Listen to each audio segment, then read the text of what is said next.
bipartisan organization promoting the interests of the governors of 19 Western states and territories. Today is a very special day in the policy life of WGA as we launch the WGA Working Lands Roundtable, a mechanism that will, with respect to land management and resource issues, generate better information, lead to more informed decision-making, and more effectively leverage the resources and influence of Western governors to conserve and protect the incredible natural resources of the West. I'd like to take just a minute to describe the WGA Working Lands Roundtable and what we're trying to accomplish here today. Many of you are familiar with WGA chairman's initiatives. Chairmen of the association have the prerogative to commit a substantial measure of the association's resources to a particular issue or project or policy effort. The current generation of Western governors is committed to making a difference. They are focused on action. They want to get important things done. Accordingly, in recent years, WGA chairs have chosen to pursue ambitious, complex, and meaningful initiatives. They are taking on difficult challenges and approaching them in a thoughtful, methodical, bipartisan way. Keys to success include extensive stakeholder outreach and engagement, partnerships with jurisdictional federal agencies, and a multi-year commitment. These issues are too big and too complicated to be contained in the 1 year of a chairman's term of service. When we take on these efforts, we are in it for the long haul, and we're committed to implementing the governor's policy priorities. Recent examples include the Western Governors Drought Forum of Nevada Governor Brian Sandoval, the Western Governors Species Conservation and Endangered Species Act initiative of our host, Wyoming Governor Matt Mead, the Western Governors National Forest and Rangeland Management Initiative of Montana Governor Steve Bullock, and the Western Governors Biosecurity and Invasive Species Initiative of our current chair, Governor David Ige of Hawaii. These initiatives have been tremendously successful, and the Roundtable will build on that success by demolishing the silos of individual resource initiatives and focusing on their inherent and manifold interrelationships. Drought, for example, impacts fire, which impacts habitat, which impacts species, which impacts land use, which impacts grazing, and on and on and on. The Roundtable is where the resource initiatives of WGA chairs will go to thrive and cross-pollinate and benefit from the involvement of a diverse, cross-disciplinary body of experts and stakeholders and thought leaders. That's you, by the way. We're so excited by this opportunity to bring together leaders spanning various economic sectors and multiple professional and educational disciplines. We are going to shamelessly use you, leveraging your expertise in a cross-cutting and cross-boundary examination of issues, continuing the work of past WGA chair initiatives, advancing bipartisan public policy priorities, and identifying obstacles to and opportunities for the delivery of a thriving, working Western landscape. At this workshop, we'll be taking a look at the bigger picture, but we'll also place a heavy emphasis on one of the greatest emerging threats to Western communities and natural resources, and that's the scourge of invasive species. This roundtable incorporates the second workshop of the Western Governors Biosecurity and Invasive Species Initiative, the signature policy effort of WGA's current chair, Hawaii Governor David Ige. The initiative's first workshop was conducted last month at Lake Tahoe. It involved a very dynamic and productive conversation among regional leaders in invasive species management, and we focused on cross-boundary collaboration and the management and control of invasive species. Today's conversation will focus on how invasive species impact forests and rangelands and what can be done to recover and restore a landscape after it has been despoiled by invasive species and wildfire. The initiative will sponsor 2 more workshops this year and a webinar series early in 2019. We hope to see many of you at the upcoming workshops scheduled for November 14th in Helena, Montana, and December 9th and 10th in Hawaii. And if you can't attend, be advised that all of the workshops are being live streamed. Of course, these events are costly to produce, and we are indebted to our federal partners who have contributed both financial support and intellectual capital to the initiatives. I'm pleased to recognize and thank the Department of the Interior, the Natural Resource Conservation Service, and the Bureau of Reclamation.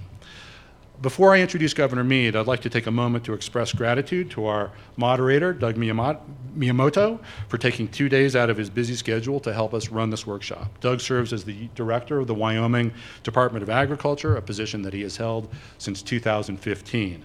We've had the privilege of working with Doug for some time as he served as the liaison to the Western Governors Association in his former life with the NRCS. We're glad to have Doug back in the WGA orbit, and we're so appreciative that he's here today to help us keep things running smoothly. Before Governor Mead became chair of the Western Governors Association, he confided in me that, for his chairman's initiative, he was interested in pursuing reforms to the Endangered Species Act. I suggested that we take on something a little easier, like peace in the Middle East. I knew that for a generation, conversations about ESA were divisive, partisan, and fraught with political peril. Governor Mead, however, was determined. And he pointed out that no one was in a better position than Western governors to pursue a reasoned, bipartisan examination of the ESA and related species issues. So we proceeded to create the Western Governors Species Conservation and Endangered Species Act initiative, the most impactful, bipartisan, constructive species policy effort of which I've ever been involved. Assembling a remarkably diverse stakeholder group of environmentalists and fish and wildlife managers and agricultural interests and industry leaders and academics and elected officials. The initiative produced, on a bipartisan basis, a suite of specific administrative and legislative recommendations to improve the efficacy and the operation of the Endangered Species Act. Now, many of the regulatory recommendations have been fully embraced by the administration, and the legislative proposals are at the heart of bills that have been introduced and are currently pending on Capitol Hill. Governor Mead is quite simply an outstanding leader. As chair of WGA, he not only spearheaded a wildly successful policy initiative, he hosted one of the most memorable annual meetings in the association's history, and he inspired his fellow governors to unite and become actively involved in the affairs of the association. His success as governor of Wyoming is too rich to detail. He has produced a comprehensive state energy strategy and an innovative state water strategy. He has delivered greater broadband access to rural areas. He has streamlined government, and he has presided over a robust economy and a business-friendly state environment. It is a tremendous honor to introduce our host, a former chair of the Western Governors Association and the 32nd governor of the great state of Wyoming, the Honorable Matt Mead.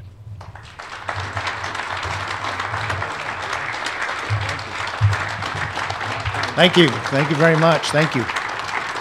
Thanks, Jim. There's nothing I can say now that's going to improve that. Thank you, Jim, for the very warm, kind introduction.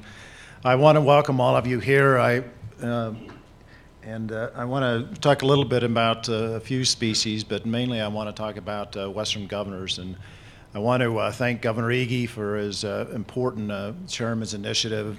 Jim, I want to thank you and the staff at Western Governors not just for today, but just the tremendous work and the reputation you and the staff have. It's extraordinary what I've seen accomplished.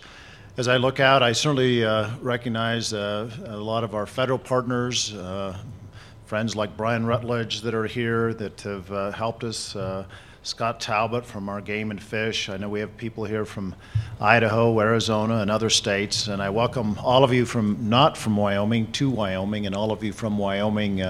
Glad to have you here as well.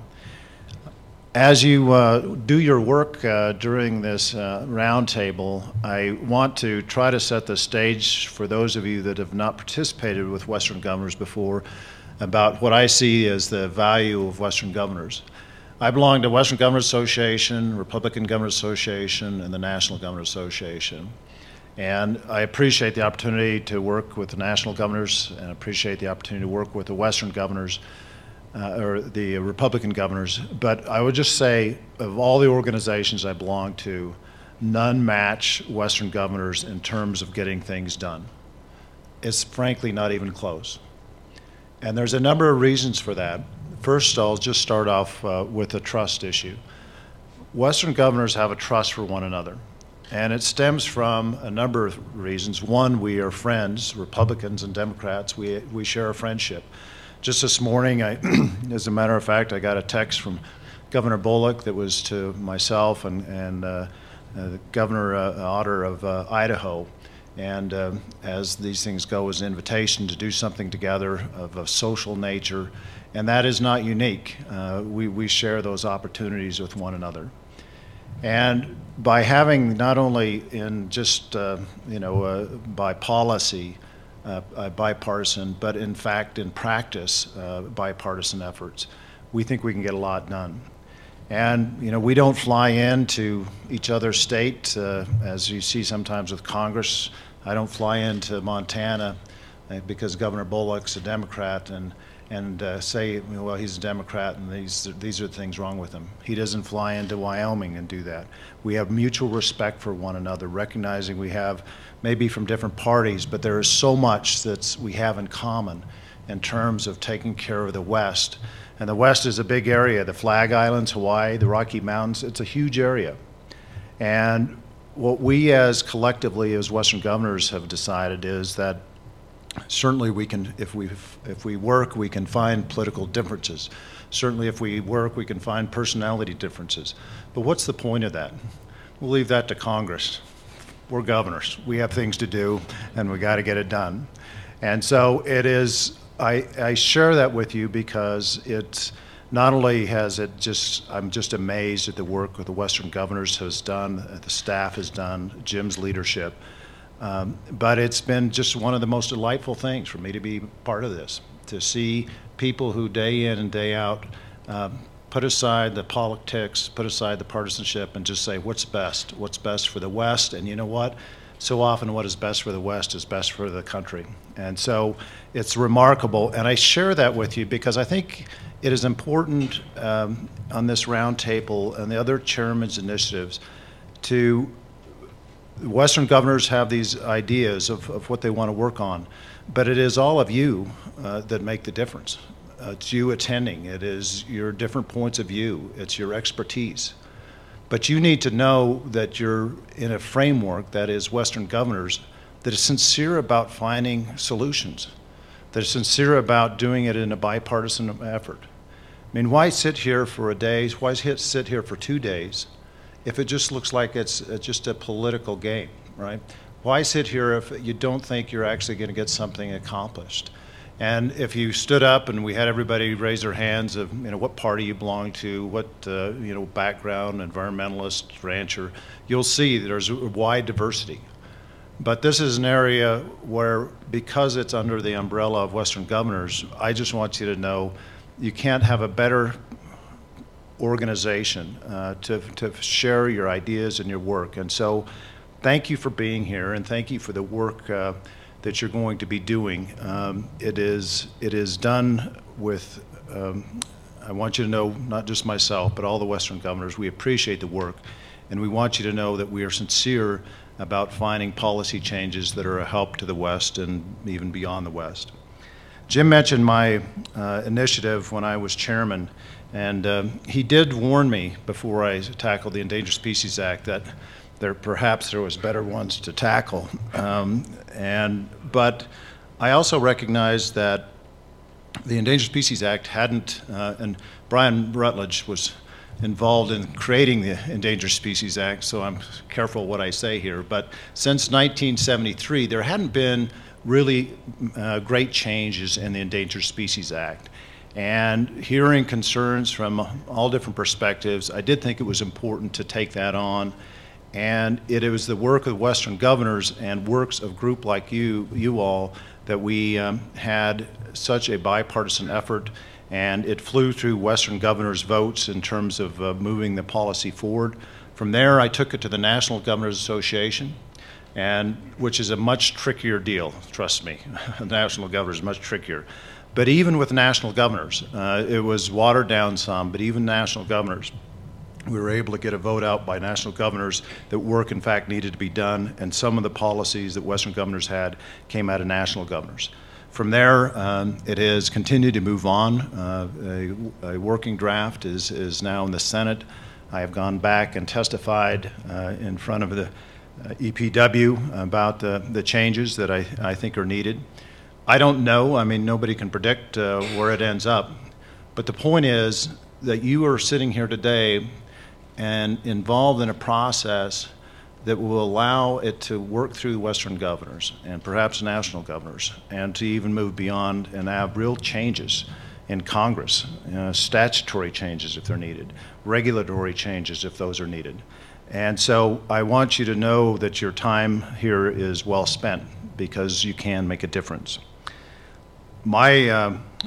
The work we've had on the Endangered Species Act, I attribute not, as Jim said, to me, but to, again, all of you and to Western Governor's staff. They've done a remarkable job.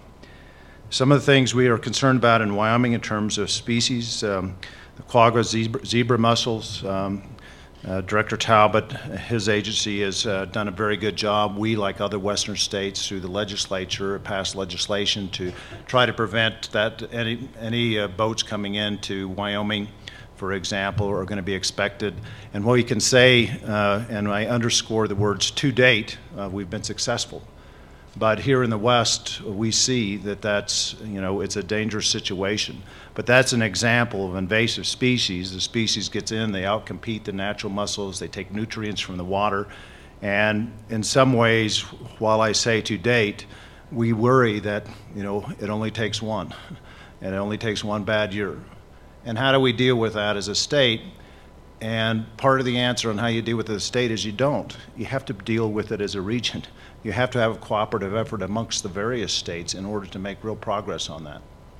Cheatgrass, everybody in the West, at least in the continental United States, knows very well about cheatgrass and the problems it creates. Again, outcompeting native species, low on nutrients, and creates these tremendous fire hazards across the West. And we had a terrible fire year this year, and just recently had what we call the Roosevelt Fire, an example of the damage that is done not only to homes and property, but then the after effects. Fire just doesn't, you don't put out the fire and say it's all good. You have erosion issues. You have the problem of what is going to be the vegetation that comes up. And so cheatgrass is an example of a big problem in terms of invasive species that we're working on and asking you all to work on. We also have issues like invasive pathogens. Brucellosis, if you're in the cattle industry, if you're a sportsman, you know about brucellosis, causing undulant fever in humans and causing a big problem for the livestock industry. For example, you can lose your status as a brucellosis-free state. It inhibits your ability to sell your cattle. And it takes a long time for a cattle herd to become clean with testing, and then you have your neighbors. These are all issues that have huge impact in the West, and particularly in the ag industry. Also, plague. We continue to work on issues, the white nose syndrome with the long-eared bat. And this is an issue, invasive, and how do we deal with it? And, it's funny, before I became governor, I will confess, I know all of you know, but I didn't even know about the long-eared bat. but all of a sudden it is part of my life, the long-eared bat. And all of these things, as Jim rightfully put out, are connected. You know, if you can't address cheatgrass in a meaningful way, what does it do to our efforts on sage-grouse? You have a bad fire season, you wipe out a bunch of sage-grouse, it puts us in a place where we don't want to be, which is having the species threatened or endangered. So today, message one is we appreciate so much your time and your expertise. And I want you to know that if you want to make a difference, this is the place. Western Governors is the place where you can make a difference. These efforts are sincere, they are bipartisan. All people are welcome at the table to provide their input, to provide us hopefully some solutions. And while I am a lame duck, I guess, or limping duck, I don't know, I get different titles, I guess. And so I'm going to have just a few months left in office, and many of the Western Governors now are going to be leaving office.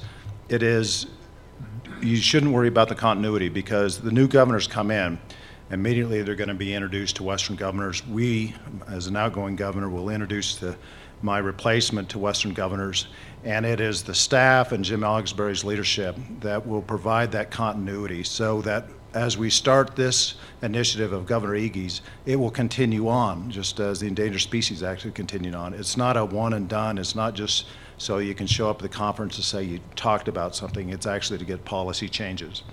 So you have my thanks, and many of you I know have helped out on other Western Governors' issues, and many of you individually have helped me out tremendously with issues of species conservation, the Endangered Species Act. And it is, I guess I'll conclude with this thought, as we face so many challenges in the country, and we see oftentimes we political figures failing to provide answers, this is a place where answers can be found. This is a place where bipartisanship is not just a talking point, it in fact works.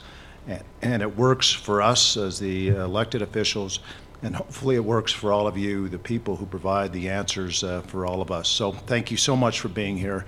It's a privilege to see such a distinguished group helping us out again in Western Governors. Thank you.